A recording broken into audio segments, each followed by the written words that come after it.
evening and welcome to the MCFC 9320 PUBcast. We can only apologise that there's been a lack of us for the last few weeks, and it's just the way it is, unfortunately. And tonight we've got no Andy. I think he's recovering from his holiday. But we are joined by Patrick and Stan. Good evening, gents.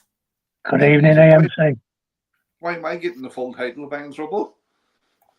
No, you're not in trouble. I just like to give you your full title now and again. Only my mother calls me that. Is there any truth in the rumour with the amount of people that have gone Andy has been sold? Yeah. Is that just wishful thinking? I think he's been sent to train with the youth. He's with Ortega in that no man's land. Yeah. Right, so let's get down to it. We've had a couple of bad results with Spurs and Brighton. Obviously, I didn't see the Spurs game, but I did listen to the commentary while I was on a boat in Dubrovnik. And I think, from what I heard, I don't think we would ever have scored in that game. I could be wrong. Yeah, but look, we were unlucky a few times. You know, but then you go through, we come back to net last week against Brighton. And in the first half, we looked unstoppable, but just couldn't put the ball in the back of the net.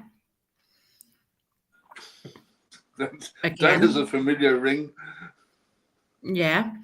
And then in the second half, it was like we switched off and we thought, we don't need to do anything here. And it came back to bite us. Does that sound about right? I think if Ireland had got a couple or a hat-trick, which he should have done really for the amount of chances he missed, we might not be having this conversation. To give Brighton the due, I thought bringing on 4 players at once disrupted us quite badly. I'm not sure we knew exactly how to respond to that, and by the time they got one, as is one in the last few months, once one goes in, another one will come along like a bus, and that'll fly in as well, and then we've got to spend 20 minutes getting the ship righted up again, and then time runs out, something that we never used to do. It's, I'll be honest with you, the Spurs match was that long ago, I've forgotten what happened. I can't remember. But it's going to be, for me, probably the most interesting part of Pep's tenure, because we've now got something that we're really going to have to think about. And it's not just on the pitch, it's the guys off the pitch, how fast they're going to be able to turn things around. The injuries are mounting up again. It's going to be a little time where a lot of people are going to have to earn their money. I would agree with that. But just going back to last week's game at Brighton, it's something that we've kind of touched on before with various players. But just when you look at the penalty we gave away, what on earth was going through Nunez's head to have his hand that high up? It's not even about protecting himself, because God help the lad, he's not a looker. It wasn't going to affect his looks, was it? The ball hit him in the face. It's a bit hard. Yeah, it is actually. You're sitting here comfortable in your chair. He's engaged in a combative sport. People do silly things at silly times under pressure. Like you think, well, he shouldn't be under pressure, but when you cross that white line, you should be under pressure. He had a brain fart. It's like, it's no worse than. But 2 seconds, Stan. It's no worse than somebody sliding in and giving it a penalty away. you'd say, what was he thinking, or what was he doing, or what did he do that for? It happens, you know. You can't be too sure on him, right? I wouldn't be too sure on him anyway. To be honest, mate, if he did put his hand up to protect his face, then he is a bit of a fanny. We can't get around that. You know, you shouldn't be doing that. You have got a forehead. You can knock it straight out with his head. If you don't, you just take it for the team, don't you? That's that. In an ideal world. You what? That's an ideal word. That's old-fashioned Terry Butcher kind of football. That doesn't happen anymore. Players will protect themselves. You know, these are prima donnas now. They're not taking a ball to the head anymore or to the face anymore. It just doesn't happen. The good thing though is the 200 grand a week they'll get will magically come out and make it all better. So they should be all right. Well, I'm gonna. Kathy says that her mothering instinct comes out with Nunes, and I'm laughing at that, Kathy. My mothering nature comes out with other players, not necessarily Nunes. But look, each to their own, and we just, you know, it's disappointing after the way we played against Wolves. And, you know, you look at Reinders. Reinders has had a blinder of a game against Wolves and has been pretty much non-existent in the last two games.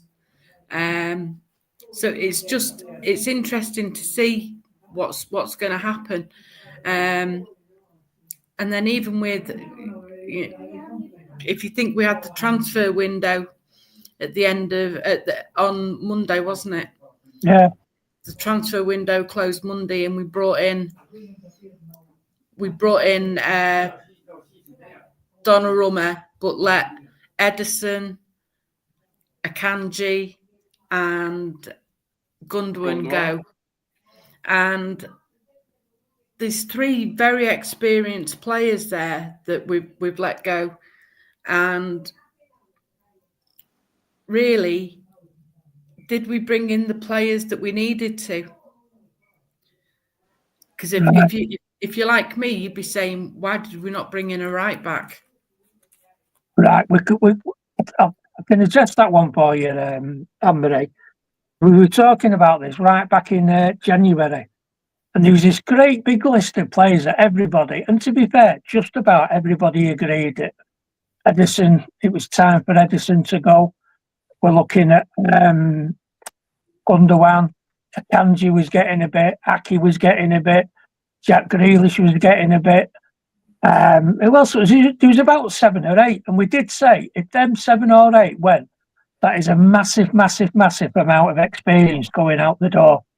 You're looking at around 200 matches per man. That's not something you're going to be making up straight away.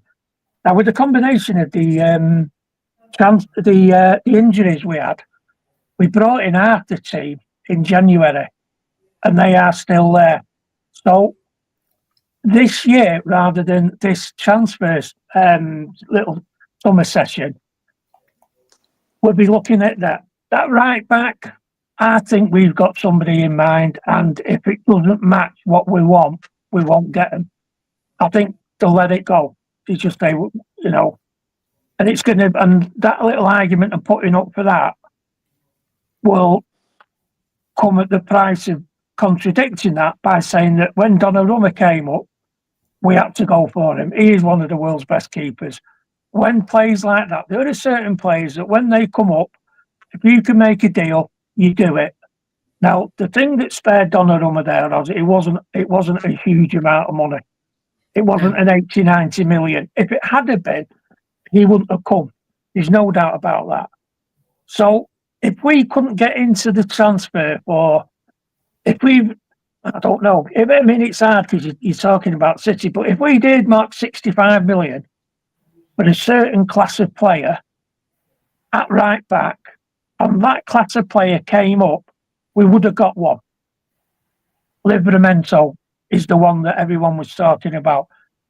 if Newcastle, quite within their rights, wanted 80, 90, 100 million for him, we were going to walk away. And we always will. And I just don't think that the money and the player match. And it's not a case of we didn't get one because we didn't want one. I just don't think that opportunity was there. I think, and if Livramento came up in winter or somebody else came up in winter, we'd go for it. That's my view, you know. But in that regard, Stan, right? And I take on board what you're saying. I know the club are principled and stuff like that, or they've got principled over the years. But the other side of that coin for me then is, are we getting a bit too big for our boots? Like if we want to pay 65 million and the selling club want 90 million, yeah, or 85 million, and we've walked away like we've done with Harry Maguire, back along, we've done with Declan Rice, etc., etc., etc. This goes on. Is there not going to come a point where, especially if they're being snapped up by other clubs, that you have to bite the bullet and pay the extra 20, 30 million as what you used to call the Man City premium?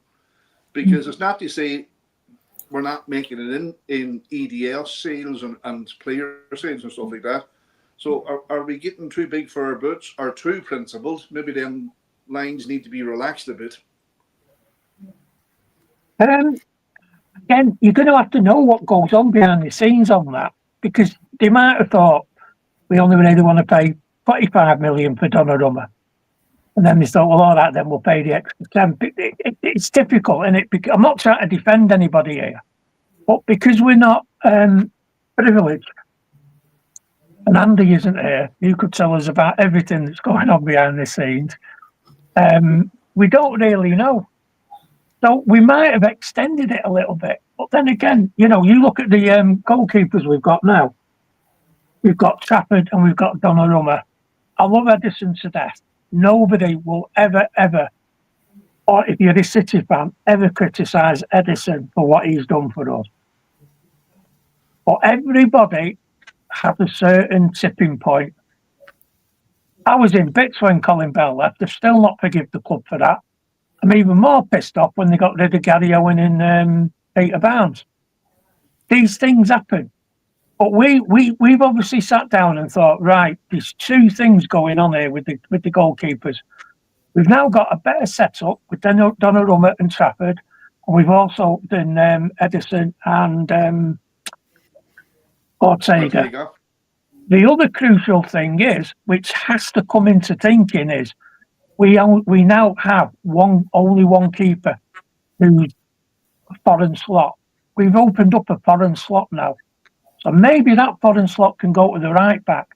We did get we got rid of two foreign slots when Gundogan went and when Akanji went. So you've got this 3D chess thing that you've got to make sure it all weighs up. And we might not like it, but they're the rules, and you've got to stick by them.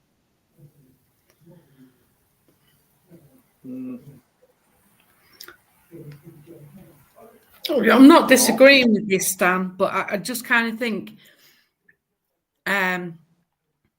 even just going back to last season, before we got rid of Walker, before we let him go out on loan to AC Milan, we knew then we needed a right back.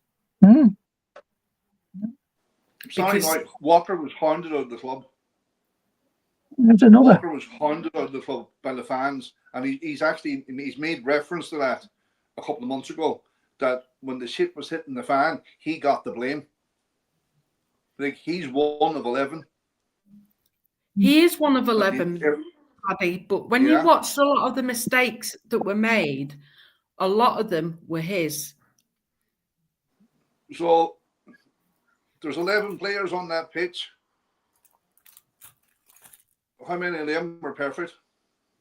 No, but for me, there was. I think I probably did on more than one occasion tell you the players that needed to be gone, and Walker was one. Gundogan was another, because with the best will in the world, when Gundogan was with us originally, he had a perfect role to fill, and I don't believe he had the same role this time round. And I know yourself and Andy always said he was never brought in to play that number of games, which I get. But he was never up to pace with the game. And even when substitutions were made and the likes of Kovacic went off and Gundogan came on, you could nearly hear the groan in the ground because you knew what was going to happen.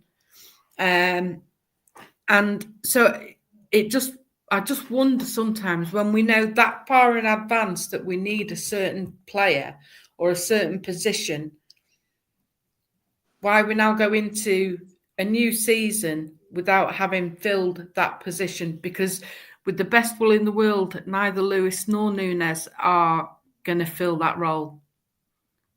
Can we say, with Walker's position or any defender's position and the goalkeeper position, it's the two most unforgiving positions on a football field. Like, you can make a mistake as a midfielder and get away with it. You can make a mistake as a striker and miss a load of chances and get away with it. But as a defender and as a goalkeeper, you won't get away with it if the opposition striker will put the ball in the back of the net. And as regards knowing we needed a right back, how long have we known we needed a left back? Well, we did. I mean, we won the. I'm sure we won the league with Fabian Delph at left back. I can't ever remember going back in history and thinking, you know what, Liverpool would have never have won those 5 trophies in 7 years if they didn't have Phil Neal at right back. Or Gary Neville. Gary Neville was instrumental in United winning everything for years. I think we needed to address and build on more important matters. As far as we know, and the way we've been looking in some games, we look as though we're just playing with 3 at the back. Yeah, because usually whoever's playing right back is going into midfield. Correct, yeah. So, do we need an out-and-out right back, or do we need some sort of combination? Now, Liverpool have gone in for Frimpong and everyone's going mad. We got rid of Frimpong about 8 years ago.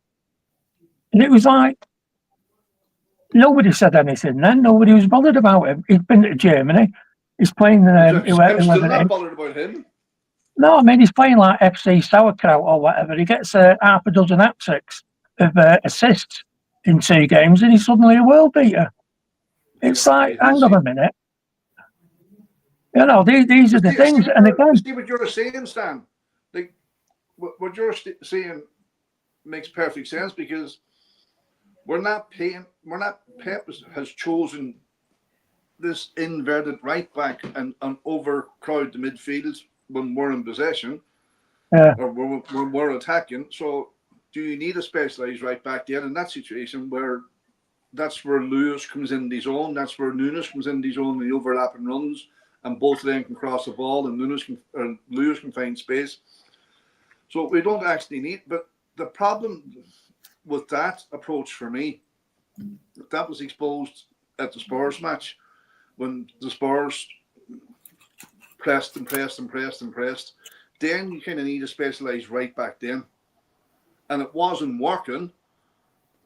I was actually at the game. I thought, when's he going to change it, like, or when is one of the senior pros going to take authority and start booting the fucking ball over the press, and then if Pep wants to tune him at half time or full time, well, take the tune, but don't make yourself look. But that second goal, they blame Trafford. Jesus, but what did you want him to do?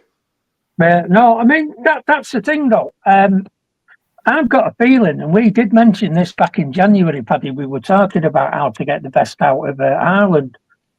And I do wonder, with Pep Linders coming in, we might start dropping a little bit deeper so that we can play to Donnarumma's strengths. If we drop deeper, we then pull the midfield back and we pull the forwards back. If we're pulling the forwards back, the defence is going to have to come out. Once that defence comes out, we can then get in the back. Now, I've been doing Jack watch. That don't mean I've not been doing anything, but I've been watching Jack Grealish. And I can tell you exactly what's gone on with them 4 assists that he's done. And again, he's another one. Big friend of the family, big friend of the show, good lad. We all like Jack. No criticism here. However, for the first time in 4 years, he's got more space than the Serengeti. When he's crossed the ball in, the first time, there was 4 people, including the keeper that he had to beat. His second one, you know what he did? He turned inside and knocked the ball back. And because there was only 4 players between whoever scored their goal, including the keeper, he's wellied it and scored. Yeah. So he's done 2 things that we've been moaning about for years. His first one in the second game, he's had an header across. The only keeper behind the ball there, the only player behind the ball there was the keeper. And that last one, all he's done is a little chip over, which Reindeers did anyway in the first game. So he's not doing anything different. The thing that is different now is there is space, and he's got room to operate, and he will score. I tell you, get him in your fantasy team. He's going to fill his boots until possibly 2 weeks when they realise if you put 2 men on him, you can slow him down again, and then you can't do it again. And then that's where we're back to. The very same analogy at Holland at Dortmund. He had half the pitch to run under. Yeah. The last time you seen Holland be half the pitch to run under. You don't. You never see it. Bank of 8. Yeah. So I think possibly we're going to have to just drag the whole team back to try and get that space, and that might work in our favour this time because, you know, Diaz, great centre back. He genuinely is a great centre back, but he's not particularly quick. But then he's going to get Kushinoff next to him. Johnny Glass of Stones is, you know, if we get him back this side of Christmas, that'll be great again. He's done his 1 game before Christmas routine, so we've got that out of the way. We can now focus on getting him back for the running in February, and we go from there. And that's all we can do. Ryan Aït-Nouri, that was picked up in the World Club Cup. Fantastic going forward. But if he gets forward too often, there's going to be space at the back. Teams know that. They've watched him. So that's one good thing about having a Premier defender. They know the league. But all the analysis departments all know him. So they're going to walk on it. But you see, that's the issue all Man City players face. I mean, DC and Cathy have both said it here. And they're right. DC and Cathy are right. It is. He's not suddenly a better player. He's just got the space. Anyway, sorry. I do go on a bit. Oh, sorry. No, I'm just saying, like, every Man City player faces that dilemma. You're facing 2 banks of 4, sometimes a bank of 11, and you have to be that little bit extra. Same with defenders. Like, you're expected to come into the opposition half as a defender and defend at the same time. Yeah. So not all defend. Like, you put the Liverpool or the Arsenal back 4 into the opposition half and watch them deal with transitions. They won't deal with transitions any better than we do them. They just leave a man back, or they leave 2 men back. They deal with a counter attack or transition, whatever they call it. But we don't do that. Our whole team could be the 18-yard box. The opposition have 18-yard box, and I don't give a fuck if you're the Usain Bolt. You're not getting back. If they leave a player up and the ball. I'm glad you mentioned Liverpool then, because let's have a little look at Liverpool in their first 2 games. They conceded 4 goals, and both times people wondering what Virgil van Dijk was doing. Yeah. It's difficult. What we do and how we play is difficult. And this transfer window, we're not going to know the effect of this till about 12, 18 months down the line when these players have properly bedded in and we know what's going on. Absolutely. You know, too many new faces in that team to be a primed running machine. I expect a big improvement after Christmas, but you're going to get the Spurs results, you're going to get the Brighton results up until then. Some weeks you're going to 1-4 or 5-0. Some weeks you're going to get 2-0. Yeah. There's too many faces, new faces in that team. But the faces that are in that team, I like them because once they click. Now here's one for you. And this is what it was. I've got the list now of who left this summer: Jack Grealish, Kyle Walker, Ilkay Gundogan. We've not mentioned him yet. Kev De Bruyne. Akanji, Edison. You're looking there at about 15 to 20 Premier League titles. You're probably looking at about 6 Champions League, World Club.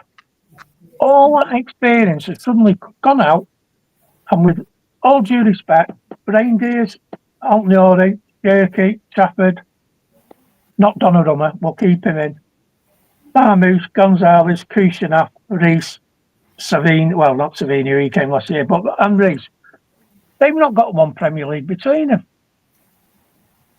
So where's that going to come? And why are people upset or shocked that we've dropped that standard?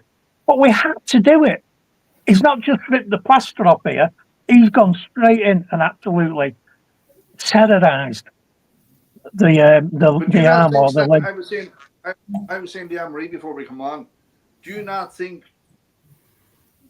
instead of minor surgery, if we had kept adding, we've gone now for major surgery? Yes, we've not gone to doing it. Now, after any major surgery, the rehabilitation time is longer, so it's going to take longer for that team to start playing well. Now, the thing is here, what we've got to remember, you've said it, you've nailed it right on here, that we had to do that open heart surgery because the team was getting older and it was getting slower. And this is where the uncle's tag came in and all that. And we all know that. And the club knew that. So what they've just done is like, body's dead now, get rid of it. We're going to have to train a new body. And training a new body isn't going to take 2 minutes. It's going to take a bit of time. And you're right, Paddy. We're going to be in for a rocky ride again for the first till Christmas. And plus the fact, the major fact in that team for me is everybody expected Rodri to come in and pick up right after off. Oh, he's no chance. That ain't going to happen anytime soon. No, you're going to be, for him to get up to speed, you're going to be looking at the middle. I was going to say the middle of September, but I think you're looking really at the middle of October. So, like, if you add that in all the new players that you outlined, Stan, plus Rodri trying to get up to speed, they're all trying to get up to speed. That's 75-80% of your team, plus a new goalkeeper. I mean, that is partly why I was surprised we did it, because we did it, like we said back at the beginning of the show. We knew we were going to have to replace 7 or 8 players. Looking at this, it was 1, 2, 3, 4, 5, 6 plus James McAtee. 6 key elements plus James McAtee have gone. That's half the team. That's a lot of experience. I didn't think they'd do all that, but they've done it. And it's right, okay, then we've thrown the dice. That's where they've rolled. They've got some. I mean, what is it? The average age of the team came right down as well, didn't it? That last game we played. We were under 24, I think it is. Yeah, incredible. So we've gone from a 27, 28-year-old team down to 23, 24. Unbelievable. And then we lost to an experienced Tottenham. Oh, well, fair enough. But I'll tell you what, they'll learn. We didn't lose the experienced Tottenham, Stan. We lost because we were naive, but we won't always be that naive. No, that's a fair point. But, you know, it was our naivety, but they had the experience to capitalise on it. They then had the experience to see the game out so that we didn't trouble them too much. Brighton got a little bit up. Brighton, they did it slightly different. They made the changes.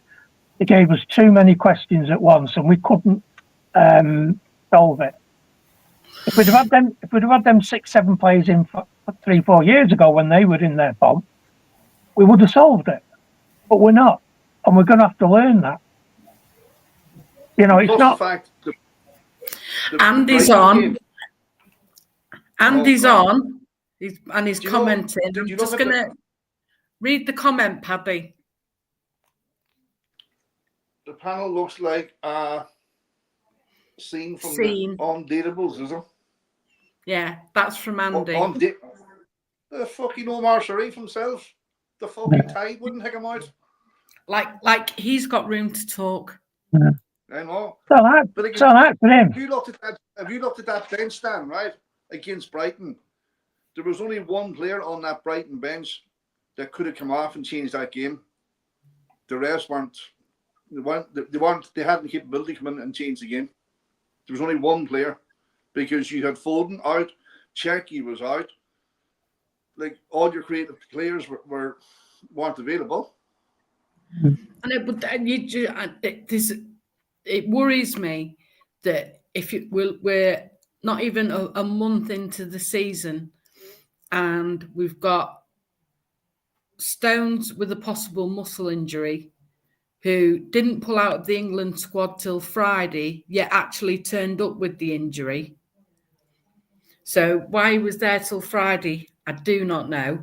The law is he has to be. If England call you up, you have to be assessed by an England doctor. There was nothing Stones or City could do about that. No, but he went on Monday. He joined up with England on Monday. That's fine. That's fine. It's fine. It's what it is. What it is. There's nothing we could do on that. Amri, did you see the statement the PSG put out with their 2 players injured for France? No. Fucking have a read off it. Right. Oh, but then we O'Reilly and Lewis pulled out of the under-21 squad, injured, allegedly. Gavidol didn't join up with the squad, did he? Well, he's injured. Yeah, but he didn't have to prove it, did he? No, because they didn't call him up. If they call him up, you have to go. You have to go, or you miss 3 matches, I think it is, if you don't. And I'm just. But here's the thing. Here's a different way of now thinking we've got. about it. Hang on, Cherky's out for 2 months. Mm-hmm. Yeah, muscle injury. Is it a muscle injury? Yeah. Yeah, I believe so. Yeah. Not been seen yet. Foden. Another one who supposedly is just short of match fitness. There isn't an injury, and he's just been in Amsterdam. He's allowed in Amsterdam. He's allowed to have a holiday. It's international break. I'm not saying he isn't, Paddy, but my point is, if he isn't injured and he's just short on match fitness, should he be not getting himself match fit? Hopefully he went to Amsterdam and had a load of weed and he's relaxed now. He can start playing football again. Whatever got him uptight. Horizontal jogging over there in Amsterdam, they're famous for it. Yeah, so it just begs the question, doesn't it? But you see, I know I put up in the group about John Stones, right? But it was kind of tongue in cheek, you know, and people get a bit, they don't get sarcasm in the group for some reason, but anyway. But I was half thinking to myself, how injured is John Stones? Or is he after getting clever? Well, I don't know. I've got no idea. I'm hoping it's that he's getting clever. Because if he lines out against the Rags on the 14th, when you'll be smoking in Culdoon's toilet, he was acting a maggot. But, you know, we've got one hell of a week that week. Next week, you know, we've got the Rags on Sunday, Napoli, Arsenal. And then we've got Arsenal. I mean, that's some run of games just there. And Napoli on a Thursday night. And well, that's ridiculous. Why are we on the Thursday night? All about the money, innit? Yeah, but Champions League is always Monday, Tuesday, or Tuesday, Wednesday. Yeah, except this one, except the first match day. They did it last year, and they do that because there's a hole in the schedule for the Papa John's Trophy. There's no Europa League. Yeah, right. And the Bobby Job Paint a lot League Cup thing that they do. So they have to fill the 3 nights in with football, and unfortunately, you know how they are. UEFA have decided that City can take one of them spots, or rather, UEFA didn't object when the TV company said, right, okay, we'll have City. There's a load of tickets for it. Yeah, well, it's a shame, really, because I think we'd be more interested in Kev De Bruyne coming back, aren't we? I would say so. But then we've got him coming back, and then we've got Gundogan coming back, I think. Is it in January? Yeah. We play Galatasaray. Yeah. Thankfully, that's a home game as well. Yeah. Tell you what, I don't know whether they read it, but Napoli and Galatasaray both being at home, that'll make a difference. I think it's made that little group we're in possibly a little bit easier. Well, I'm not saying perfect. You what, mate? Napoli are a bit tasty at home. Yeah, which is why I'm pleased we're playing them with them being away. The other big boost we've got there though is with Napoli turn up, they might have Razum and Højlund up front, so that'll help. That'll soften the blow. Yeah, and we're away to Real Madrid, aren't we? I think. Yeah. Surprise. Yeah. I get so confused with the way they've set up this competition now. That's right, I know, yeah. You can't keep up. I don't think anyone. Yeah, I don't think anyone knows the exact what's going on. I mean, it's drawn and all now. You know, you're in there and then suddenly, bang, there's all the teams you're in with. What's that? I suppose it's done away with the hot balls and they know which one to pick, but there we go. It is what it is. But I think, coming back to the Premiership, I think I don't think we're going, I don't think we'll challenge for the league this year. Unless something dramatically changes. And I know our leader says we'd won the league by 10 points, but that's alcohol talking. The worrying thing is he was sober when he said it on here. No, but that was the after effects of alcohol. He was still under the influence. Just been looking at that Napoli team. They've got rag stencil in it. They've got McTominay, got Højlund, and they've got Lukaku.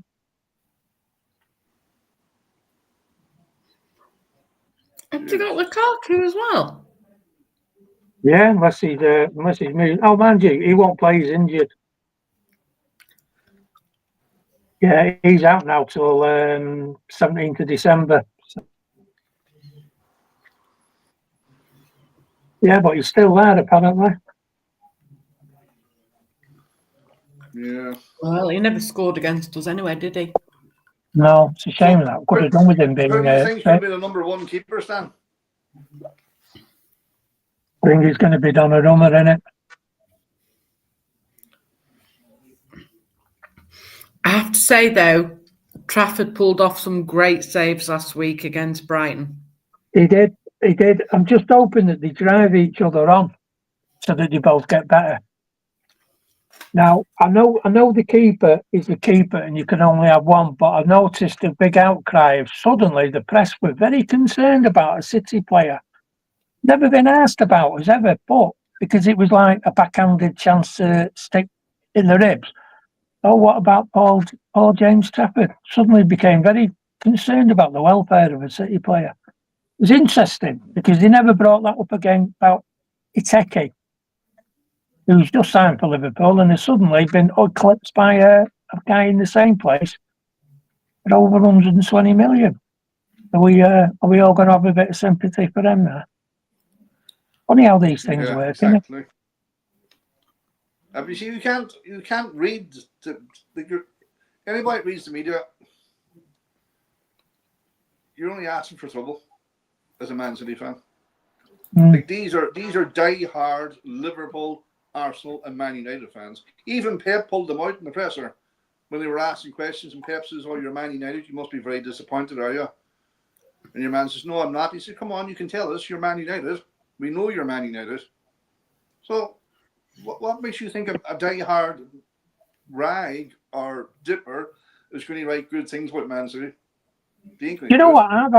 I've had a little bit of a conspiracy theory for a few years now, and I reckon some of them, particularly the ones from Ireland, I've thought, what is a better way of watching my team play and getting paid for it and being able to get the best seats in the house? And that's becoming a journalist. On life, for myself, is going to be fantastic watching, especially a United fan. I'm going to be able to watch United dominating for the next 20 years and I'll get paid and I'll be right up front and in front. That got ripped out of their hands and they're now watching the domination of Man City and they are not happy. They've not learned to do all that, become a journalist, do the football, to have to write about how well City are doing. So they don't. And they'll throw any old obstacle in the course. But I find it all quite interesting you look at Isaac, who's gone off to Liverpool, and it shows what he's done is shown the power of a player within a club. Mm-hmm. The same with the fella that left Brentford to join Newcastle, Wizard, yeah. And what baffles me is Liverpool fans are jumping for joy that they've got him, which I understand, get that. Yet the way they treated Terence Trent D'Arby for leaving on a free transfer when his contract was up, and the way they treated him, I find abysmal. But there's nothing more fickle than a football fan. Yeah, that's why. But the other side of that coin is, Anne-Marie, and don't forget this, the other side of that coin is when the club don't want you, you're gone. Yeah. Kevin De Bruyne, Jack Grealish, Kyle Walker, they were forced out. Yeah, I'm pleased about that walk along because we kept that really quiet. Yeah. So, like, yes, players do have the power, but at the end of the day, you're entitled to change job. You're an employee. You're not a fan. You're an employee. But for me, if I was a Newcastle fan or had any in the know with the Newcastle board, I'd have personally not let him go anywhere and got him playing with the reserves or training with the kids, because at the end of the day, he had a contract with Newcastle. Right. Okay. And nothing Newcastle did broke that contract. The chain effect of that, Anne-Marie, and it's a very old way of thinking. You put him into the reserves. Newcastle have billionaire owners; they can well afford it. You put him into the reserves and put him in. You're inserting a cancer into that reserve team. You want that reserve team to flourish and do well. Now you've injected a cancer into it, somebody who doesn't want to be there. So why would you want that toxic person around your club? And I have to laugh at the Newcastle fans. Oh, Isaac, you're rat, and Isaac this, and Isaac that. Where was the Wizard poster saying you're a rat? He went on strike from Brentford to get to Newcastle. It's a whole different thing, isn't it? Because no, it's not. In the terms. Look, you're right. It's exactly the same thing. But in the Newcastle fans' eyes, Wizard wants to come to them, whereas Isaac wants away. So as far as they're concerned, Isaac's the snake. And the other fella is. Have you realised what you've just said? But that's a fact of it. It's true. Yeah, Wizard wanted to go to Newcastle. Isaac wanted to go to Liverpool. What's the difference? Yeah. That's what I'm saying. Realistically and honestly, there is no difference whatsoever. But the black and white specs come on. As a Newcastle fan, Isaac was a disgrace. because he just totally down tools and didn't even Yeah. train, and he got his move. You both Whiz- agree with each other. You just come from a different angle. Yeah, Whizzer, You on know. the other hand, wanted the move. I don't know whether he fully stopped training, but he got the move. Did you not see the statement he put out? I don't read all these statements. He put Paddy. a statement out the exact same as Isaac put a statement out saying he wanted to leave the club and the club had given guarantees and blah, blah, blah. It was a carbon copy of what Isaac did. So the two of them did the very, very same thing. This is why I wouldn't have. The only reason I'd have fans in a boardroom is to make sure that we get cheap tickets, cheap beer, cheap buses, and they do decent, to make sure that the fans are looked after. I won't put them anywhere now, saying who we need in and who we need to go and all the other little bits and bobs of it. Because the hypocrisy of fans, and we all do it, every single one of us, we all do it. I mean, the hypocrisy is outstanding. You know, Virgil van Dijk, a paragon of a player. He's another one who forced to move and went on strike at Southampton. I know, and that's what I'm saying. Yeah. And that's the point, Stan, is that I'm getting at, is that in the eyes of Liverpool fans, that doesn't matter because he wanted to go to... I know what you're saying. I know what you're saying. You're saying is that every situation for a fan will only ever reflect what that fan thinks of the club that he supports. Yes. So, and you were agreeing with Paddy. He just came at different angles. That's all it was. That, But the real thing, right? That no club puts an offer in for a player unless they spoke to that player for, like they used to call it tapping up. They have spoke to that player's agent and says, look, we'd be interested in signing Mickey there. And the agent goes to Mickey and he says, Mickey, Liverpool or Man City are interested in you. Would you be interested in them? Yes. Yeah.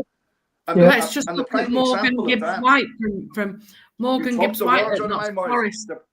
He did it exactly the same. Was that. But that backfired on him because they have a psychopathic chairman who would have put him on strike. Because he's tapped in the head, that guy.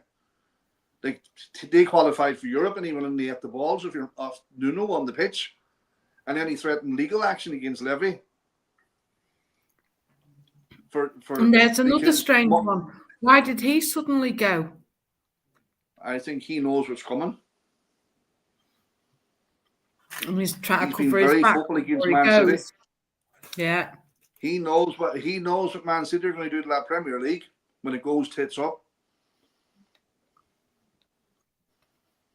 They have to react. Man City have to react. They have to take a case against the Premier League because look at Pasquetta at West Ham. Circumstantial evidence they went on. Oh, he said, she said, and let's charge them. They've done the same with us because the football regulator was coming in and they jumped ship and says, right, make an example of Man City. But then when they were so quick to charge us, they got all the charges wrong. No, but we always knew. Instead of new charges. The reality of that, though, is that we always knew, regardless of what anyone else has said, that it was going to come back to bite the Premier League on the arse, didn't we? And the only reason why the other chairmen are not running for cover because they're all Yanks.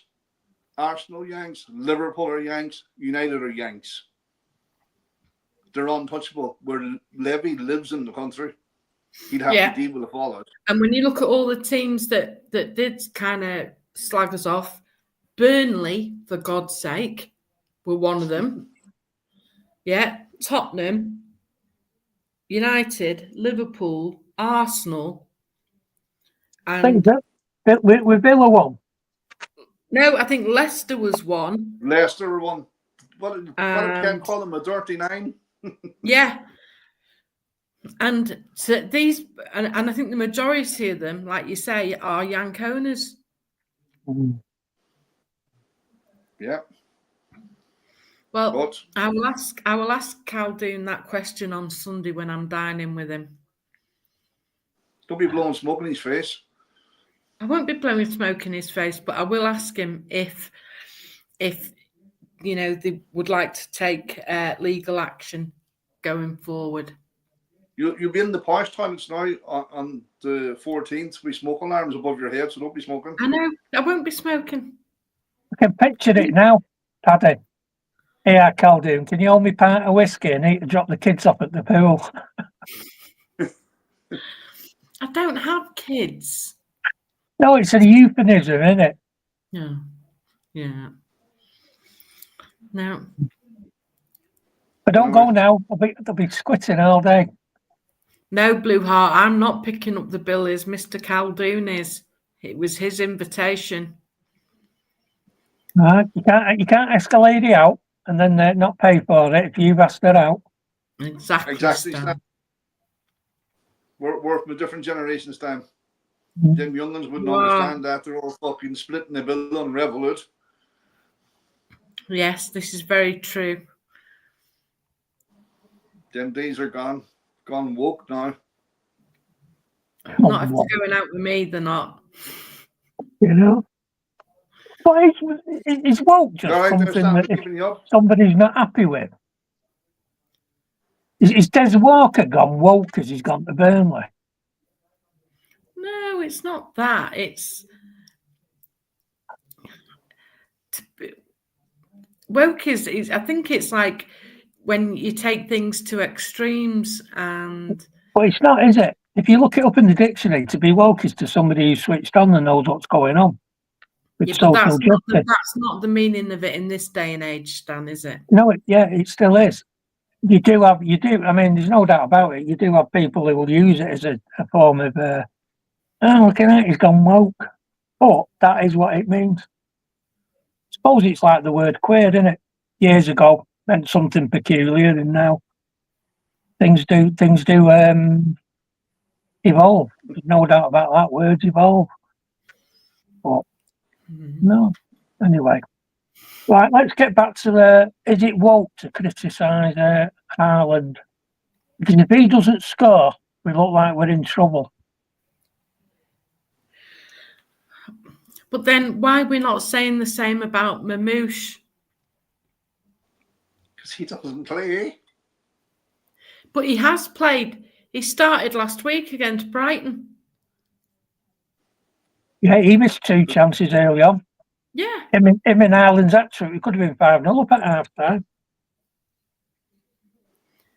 But it comes back to what Paddy said. If that had been the keeper and he drops a blunder like they missed chances, the ball inevitably flies in the back of the net. And, keepers very, very rarely get away with it. Whereas, no, but this is one of the issues, is that are we afraid? I mean, I don't actually believe that we as a panel are, but are we afraid to criticise the likes of Haaland? Well, again, I mean, this is the paradox, and this is the problem with the team as it is at the moment.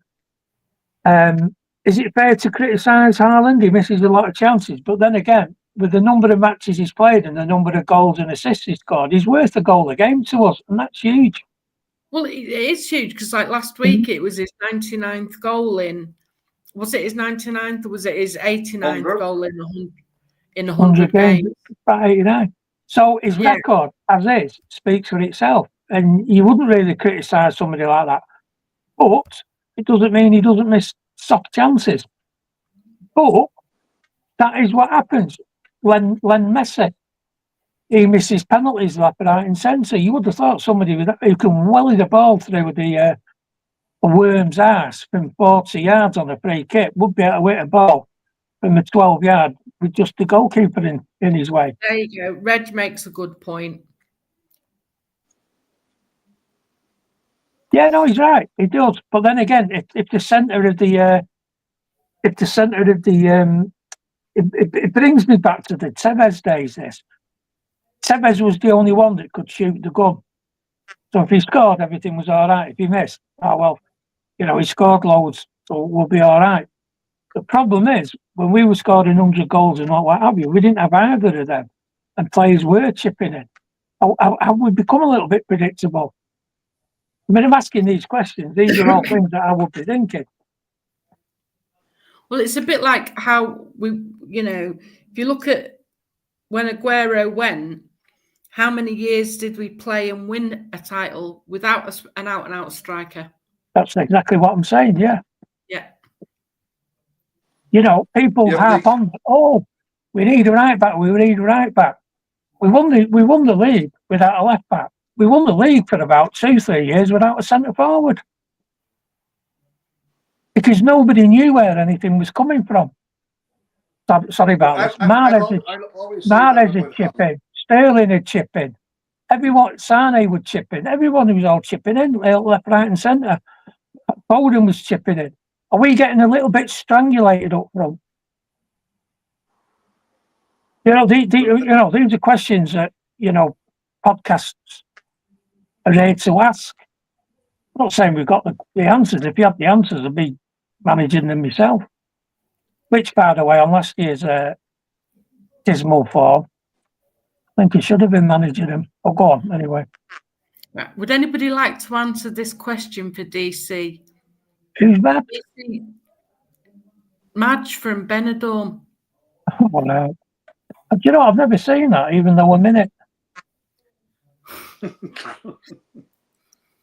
I don't like to look back on my previous work. Well, I would. Oh, hang on. There you go. That's Madge from Benidorm. Jesus. So has Andy found her yet? I think you'd be well advised not to look for her.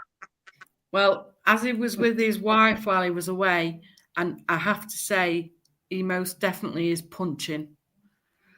That is true. Yeah. And his wife deserves a medal because it was their anniversary, I think, while they were away. Oh, geez. Out of the frying pan.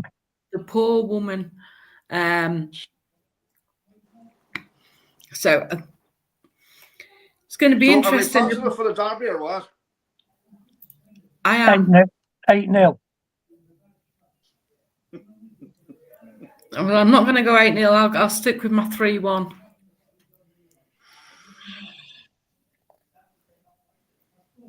I'm going to go 2-1.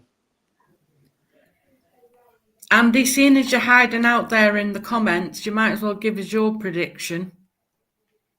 Yeah. You know what he'll do after the game? He'll pull out a piece of paper and say, "Look, I wrote it down here," and it says, and then whatever the result was.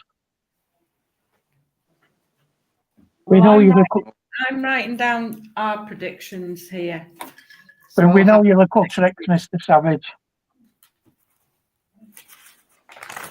But it's easy, right? Stands down. So somebody with dementia but can remember stands 8-0. Yeah, the stands on 8-0. I'm going 3-1. Paddy is going 2-1. And Andy, if he ever has the bottle. Oh, he'll have the bottle, all right. The problem is he's drinking from it. Yeah. He's having too much bottle is the problem.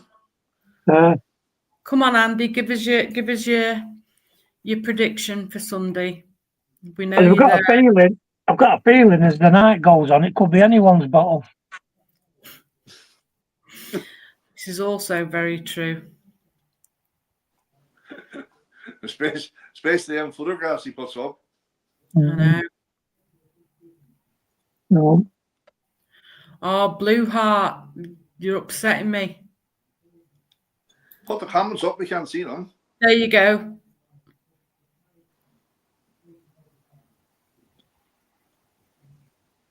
Oh, well, everyone's entitled to the incorrect opinion.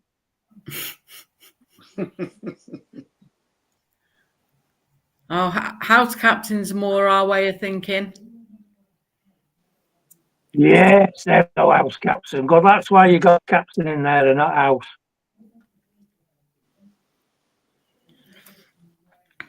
Well, Andy's been very quiet with his. We've got Bella is going for 2-0. Shout. Kathy's gone for 2-0, but bets that they get a penalty against us. That's I agree with Kathy. Rat Boy will get a fucking penalty. You watch. Well, he's an awful shit, isn't he? Mm. I wish somebody could kick the shit out of him. But, I don't want anyone getting sent off from our side. Oh, Reg is saying the same. 2-0, done a runner, penalty save. He is really, really good at penalties saves, isn't he? Yeah. He's going to start? Yeah. Do you think he's going straight into the derby? First match for Man City, straight into the derby. Well, look, it's not the first time. It's not the first time that Pep's done that with a new goalkeeper, is it? No. He also brought a kid in instead of Jack Grealish in the final. He's not afraid to make changes.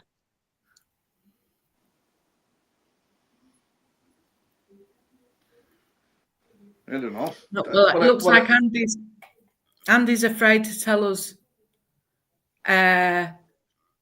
his prediction, so we're going to put that Andy says it'll be 10-0.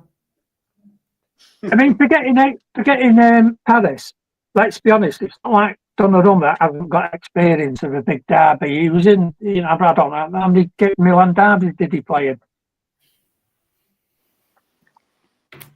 Yeah, but the Premiership's a different animal, Stan. No, it's not. Passion in derbies, they're the same all over the world. You're not telling me Celtic v Rangers is less competitive than Norwich v Ipswich? That's the fucking Sunday morning football up there. Kick the ball and rush and everybody chase the ball. Do you know what? And it really is. It really is. It might be, but it's a huge match, isn't it? That's playground stuff. Boot the ball out and 22 players chase it, and then we go this way and then we go that way. Yeah, we're not talking about that though, are we? We're talking the passion of fans. Some of them Argentina games, some of them in Brazil, Italy, Spain. They've all got massive. Germany. They've all got massive derbies. PSG, all right, they haven't got a derby, but he has played top games there, and he's played in Champions League finals and what have you. His prediction. Have they got him out the bottom? Have they got him out the bottom of the pool yet? But here, there's no danger in drowning because shite floats. What is it? Shit floats, it'd be all right. That's what Paddy says. I'm keeping out of that one. He'd be in the comments now. And that's the thing. He's gone quiet. So if that won't get him in the comments, nothing will. He's gone asleep, I think. Yeah. And he'll claim to have written down his prediction next week, but we've not seen it, so I don't believe it. He hasn't stayed. Turkey. Okay. One of these days, we'll go to Turkey and come back with hair.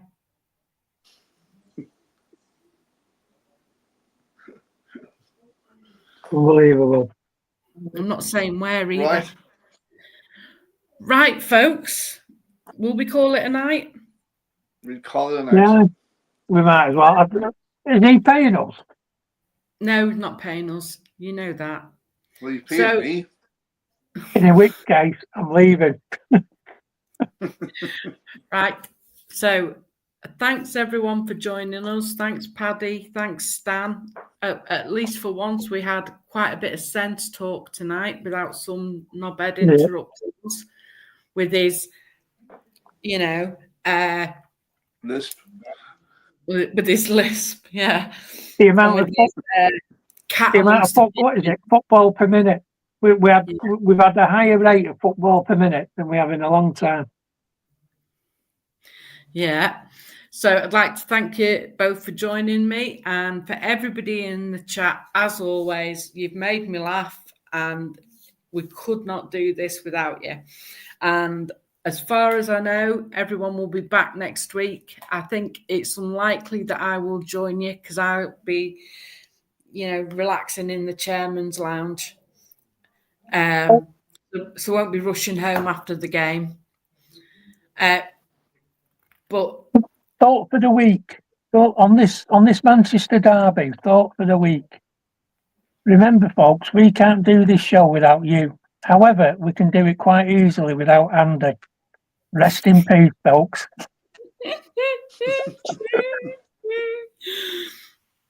And have a merry derby week. Steve, lounge is not a euphemism. It's called the Chairman's Lounge, and I'll get a seat in the director's box, a nice heated seat to warm my backside if it's a bit nippy. So I'll be thinking of your own seat. And hopefully we'll be Blue Heart. I will definitely buy the chairman a pint from you. But hopefully we'll be Muslim. I know he doesn't. But he might have a pint of lemonade, mightn't he? So Hey, you can be Muslim and have a drink. Not everybody. Do you never eat fish on a Friday, or do you always eat fish and not meat on a Friday, Paddy? What do you mean? I quite often have fish on a Friday, Stan. Yeah. Why? Yeah, no, I'm just because sometimes just because you're a certain religion doesn't mean that you stick with every single part of it. My religion is me. No, well, then that's fair enough. And may your God go with you, Mr. Allen. Right. Take care, everybody. Have a good week. Yeah. And let's hope we're all celebrating next week. Take care. Have a good week. And hey, you've managed it. I'm dead chuffed to manage to mention Colin Bell, Peter Barnes, and God all in one conversation. I'm happy with that. I can retire now. And Steve Black, I won't be showing Caldoon my assets. Thank you very much. Behave. And we'll hopefully be back next week. Have you got a city burqa to wear? Blue Heart, I don't have a city burqa. I do need one to cover this face, but no. Oh, you're doing that. I'll be going in a nice light blue trouser suit with a navy top underneath it with my city scarf. See-through? No, it's not see-through. Paddy, behave. I'm a You'll see how much of a Muslim you are before you go in there with a see-through top on. Getting them assets. How many? Paddy, I'm a dignified middle-aged woman. I don't do that type of thing. Can you not have fun? I can have fun, but I don't need to show my assets off to have fun. Which design is riveted your suit? Next.